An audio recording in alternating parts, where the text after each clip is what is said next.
Morning बच्चों। 7th class का SST में हमने भूगोल का चौथा अध्याय शुरू किया था। इसमें हमने पढ़ा था वायु मंडल क्या है, वायुमंडल में कौन कौन सी गैसें हैं, कार्बन डाइऑक्साइड ग्लोबल वार्मिंग कैसे पैदा करती हैं।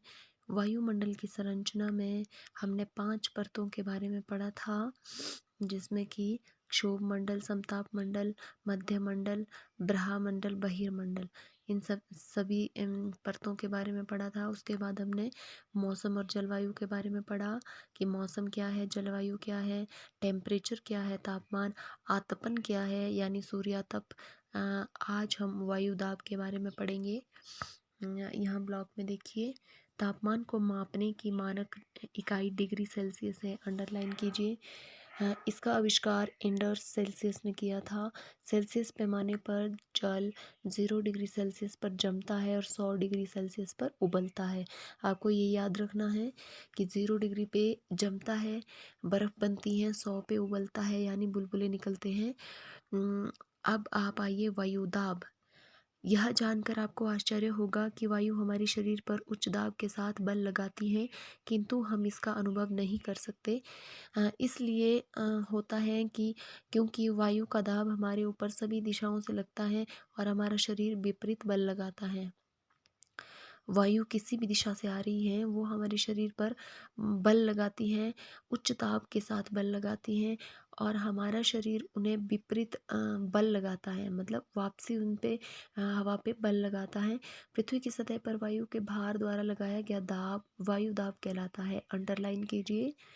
पृथ्वी जो सतह है पृथ्वी की, जिस पर हम रह रहे हैं, वायु के भार द्वारा लगाया गया दाब। वायु कितनी घनी है, कितनी भारी है, वो जब नीचे को दबाव लगाती है तो वो ही वायु दाब कहलाता है। वायुमंडल में ऊपर की ओर जाने पर दाब तेजी से गिरने लगता है। ये आपको बहुत अच्छे से याद रखना है। जब हम ऊंचाई चढ़ते हैं तो हमारा वायु दाब गिरता है। समुद्र स्तर पर वायु दाब सबसे ज़्यादा है।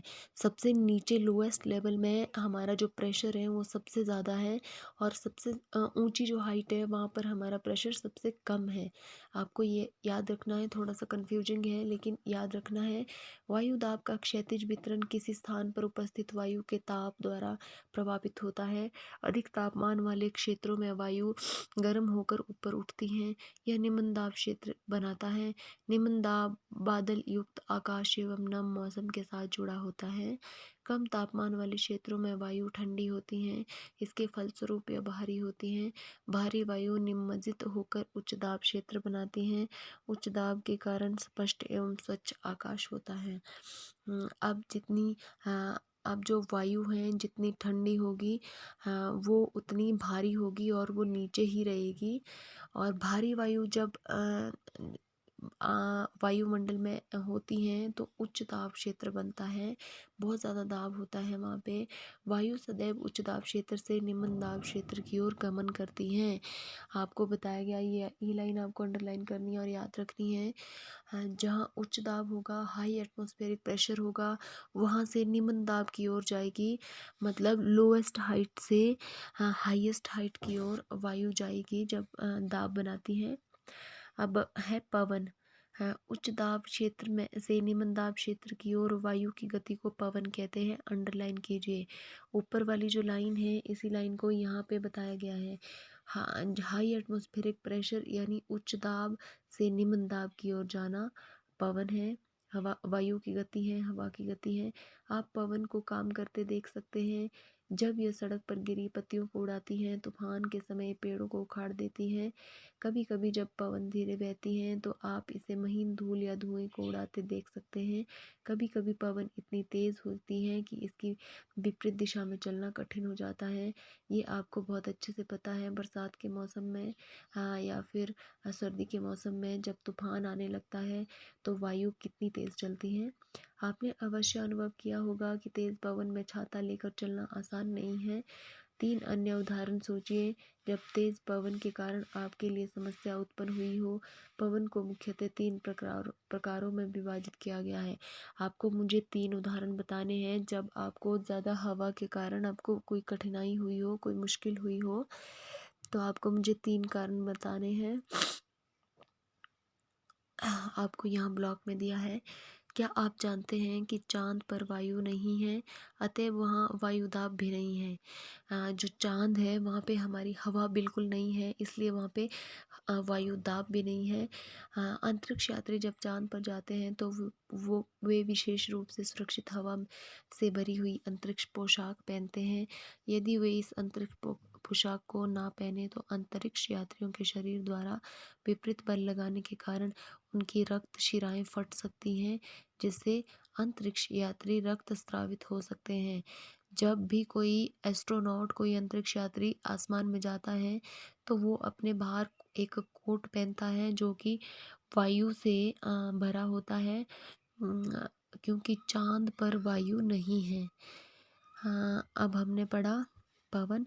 पवन के 3 प्रकार हैं।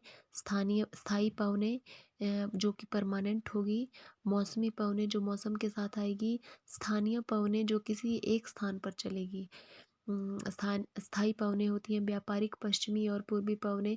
स्थायी पवनें हैं ये वर्ष भर लगातार निश्चित दिशा में चलती हैं। दिशाएं दी हैं पश्चिम और पूर्व। ये एक ही दिशा में चलती हैं, हमेशा पश्चिम से पूर्व की ओर चलती हैं स्थायी पवनें। मौसमी पवनें हैं, ये पवनें विभिन्न ऋतुओं में अपनी दिशा बदलती रहती हैं। उदाहरण के लिए भारत में मानसूनी पवनें।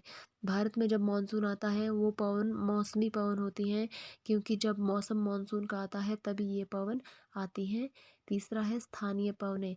ये पवनें किसी छोटे क्षेत्र में वर्ष या दिन के किसी विशेष समय में चलती हैं। उदाहरण के लिए स्थल एवं समुद्र समीर।